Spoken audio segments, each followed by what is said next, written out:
how when it comes to just advancements in humanity and being kind and things like that, how far the world would make it if we said, hey, look, man, there's a creator. The messenger from every religion is the same one. It's just different because of cultural interpretations and what different men were willing to give you and tell you at the time that they gave you information for money.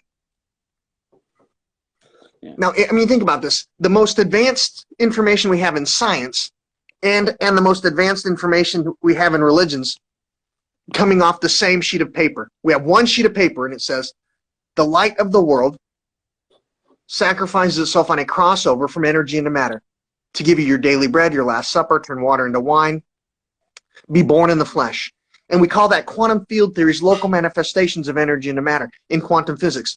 We can prove the light of the world really does sacrifice itself on a crossover to give you your daily bread and your last supper, turn water into wine, to be born in the flesh. And after it's born in the flesh, we can eat it as our daily bread, or we can take its seeds and wrap it in a shroud and put it in a tomb. And 3 days later, it will germinate and rise again. From the same sheet of paper, we have indisputable science. But at the same time, so we have, like me and you read that paper, and I go, I'm going to tell everybody it's Jesus. Because it doesn't say about it, it says the light of the world. And we're just going to say, whenever it says the light of the world, we'll replace the light of the world translation for Jesus. Yeah, I will, something like that. And then you go, okay, but I'm going to leave the original stuff in its original form and call this science. You go, now Martin, you go make money off of the people you said it was Jesus and give me the money for my laboratory so I can pay to figure out what is this light of the world. And then you go, you discover, oh my God, it's not, when they said Jesus, it wasn't actually Jesus, but the light, studying this information, light has a body. It does have a body, and that body of light does everything every religion says their messenger, Son of God or God does. Yeah. Every single religion. It's real. Now, we can tell the world, hey, we've discovered the creator by putting all this information together. Islam got it slightly wrong. Buddhism got it slightly wrong. Judaism, Christianity, every religion got it slightly wrong. Yeah. But the small sliver of truth, there is a creator. Yeah. But right now we're like, nah, we like the money. You think about how in religion today, pastors making money off of their flock is more important than their followers finding the creator.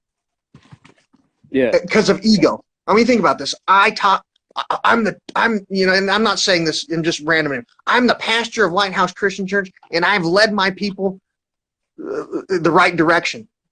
Even though I've proven to myself, well, the 7 seals, dang it, it is the bow in a cloud. Like they discovered all themselves, but then they don't go, you know what? As I advanced my own learning of this book, as I moved myself forward, I did not move my flock with me. Nobody at the church that spent 40 years researching the Bible and going, hey, wait a minute. A covenant is called a rainbow and it arcs. The ark of the covenant. Hey, wait a minute. The 7, you know what I mean? They start studying. None of them go, hey guys, I was studying the book today and I realized the 7-colored rainbow body is exactly where the Bible says we can see Jesus today. But exactly where the Greeks said you could find the Greek gods is where Jesus exists. And the Anunnaki is the Viking gods. But it's also, you see what I'm saying? None of them go, hey, wait a minute. It's all the same thing. Let's move everybody forward. Let's get everybody on the same page. Yeah. They don't ever do that. Does that make sense? Because and you think somebody said money is a key factor. Now when you think about this, I got 1,000 people to come to my church. I've been teaching them the same thing for 30 years, and all of a sudden I make a new discovery. Oh my God, the 7 seals of Revelation is a rainbow. Now I can go tell my flock that I've been teaching something completely different for 30 years and lose out on some key money, or just go, I'll keep that for myself. I'll share it with my other pastors. When we get together and meet in private, we'll share this information we've collected amongst ourselves while we continue to lead our flock in the wrong direction because of our ego. I don't want my ego to get hurt. I don't want them to go, well, why didn't you tell me before? Well, they want to confuse people. I don't think it's, so here's the thing. I don't think it's, they want to confuse. There's greed, ego, and just not knowing. Yeah. Right? There's literally, there's three buckets I go out to, well, not so much anymore, but there's three buckets of religious leaders. Ego, who make the discoveries, but don't want to tarnish their image or their ego and share it. People who are just greedy, like, too much money. And then there are some that just have no idea. Like I've sat with pastors, like if you were a pastor 15 years or something, you question me, I'm, like I got this weird autistic guy, they take me to you, like, hey, you should ask him some questions, he'll blow your mind. And you start talking to me, I'm like, hey man, 7 seals of Revelation, 7 seals, bow in a cloud, da, da, da. You start going, oh my God. But I can see it in your face. You know what I mean? You're like, man, I never thought of that. Like I will sit and ask you, where's the 7-colored rainbow bonnet? Like, I don't know, and you'll go look. I'll ask you, because you're a pastor. I'm like, you know what a monstros is? And they're like, yeah, that's the golden plate that early Christians used to hold up above the literally, we used to hold golden plates up above the Israelites. The Romans used to, what they considered, what we tell you are the Jews. We would hold it up to see the original Yahweh. I mean, think about it. We held golden plates up to see Yahweh.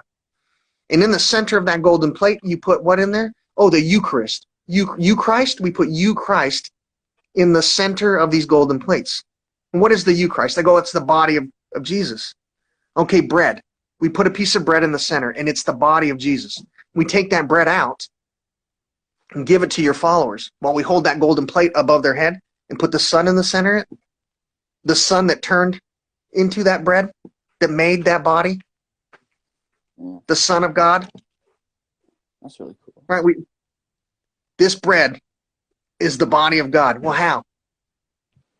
Well, the light of the world sacrificed itself on a crossover to make it.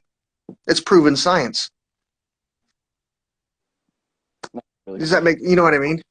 But sometimes it's hard to keep up, but no, I really like your videos, man. I enjoy watching them, and good talking to you, man. Yeah, just study. Does the light of the world, so we tell you the light of the world sacrificed itself on a cross to give you your daily bread and do all these miracles, but also in every other religion as well. Does the light of the world truly sacrifice itself on a crossover? Does it? I don't know. But no, how do you get bread? How do we farm today? The light of the world? Yeah, exactly. Yeah, light is pretty much the reason we're alive. Yeah. Now, when you think about this, listen to what you just said. Light is the reason you were alive. Now, every religion, God is light. And in God's light, there is no darkness at all. There's a body of light with a head, a torso, 2 arms, and 2 legs. It just looks just like you. I mean, think about how crazy that is. Without light, we wouldn't be here. And in the center of the light, where there's no darkness at all, light has a body that sacrifices itself on a cross over from energy and matter to create you in its image. You're created in the image of a body of light. That is just mind-blowing that we've hid that from humanity. And, I mean, is it new? No. You're right, Sumerian and Babylonian, they talk about these Anunnaki. Go, hey, look, man, these Anunnaki, we're created in their image when they sacrifice themselves to be born in the flesh. And it says, now, most people can't see them, but we can get enough slaves together, get these golden plates, and allow other people to see this body of light. And they went, nah, let's hide that. We can make some slaves. And every religion going forward has done the same thing. Let's not show you the Creator. My whole thing is, hey, man, you're created in the image of the Creator, and we tell you that Creator is light. Does light have a body? If so, maybe it's about time we shared it with the world. Yeah. All right. Well. Yeah. What? No, that's it. Yeah, that's it. I mean, if study, does light have a body? Yeah. Well, and it has sacrificed itself to create you in its image. Yeah. You have a great day. Yeah. Well, hold on. Could I take a screenshot with you, man? Oh yeah. Yeah. And yeah, you should go on Joe Rogan.